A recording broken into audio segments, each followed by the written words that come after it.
Hey, this is Levi's Lectures, and I'm Levi from TorahFamily.org. I want to talk to you today about trusting Yahweh.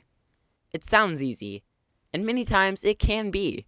However, there may be times in life when it may be difficult to trust Him. It's in those hard times we need to remember Proverbs chapter 3, verses 5 and 6. Trust in Yahweh with all your heart, and lean not on your own understanding. In all your ways acknowledge Him, and He shall direct your paths. It says here to not lean on our own understanding.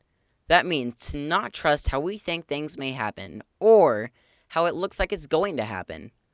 But rather, we need to trust Yahweh no matter how bad a situation may look. Let's consider a time in the New Testament that never mentions the word trust, but the verses are all about it. Mark 4:35. That day, when evening came, he said to his disciples, "Let us go over to the other side." Leaving the crowd behind, they took him along just as he was in the boat. There were also other boats with him.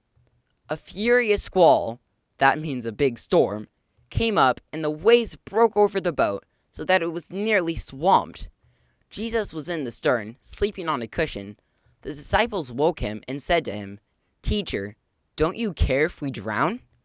Now, let's stop here for a moment.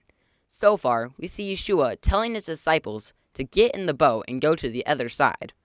Then a big storm came and their boat was about to sink. During this time of the storm, Yeshua was sleeping. Okay, let's continue. Mark 4:39. He got up, rebuked the wind, and said to the waves, "Quiet, be still." Then the wind died down and it was completely calm. He said to his disciples, "Why are you so afraid? Do you still have no faith?" They were terrified and asked each other, "Who is this? Even the wind and the waves obey him." Again, Yeshua was the one who said for them to go to the other side. In other words, he led them right into the storm. They did what they were supposed to do, but then hard times came. Sometimes, when we're doing the right thing and following him, he may lead us right into a storm.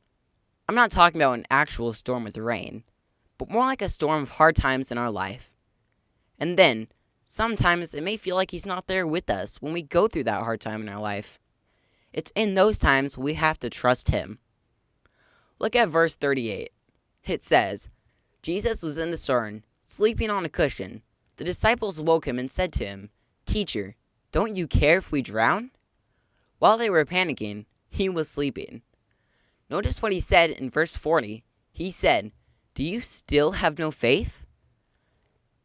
Every day we will face different tests. These tests are there to strengthen and build our faith. So let's learn a lesson from the disciples. Let's not panic when things go bad. Let's learn to trust in him. If he's not panicking, we shouldn't either. Let's do our best to use every situation in our life to grow in our faith. Remember, Proverbs 3:5. Trust in Yahweh with all your heart, and lean not on your own understanding. In all your ways acknowledge him, and he shall direct your paths. We hope you have enjoyed this teaching. Remember, don't just listen to the word. Do what it says. That's the only way to grow.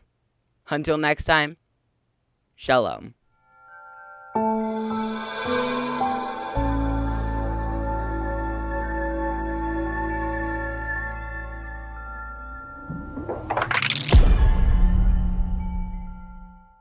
Smile when you're talking to people. Yes, I know, Dad. Camera.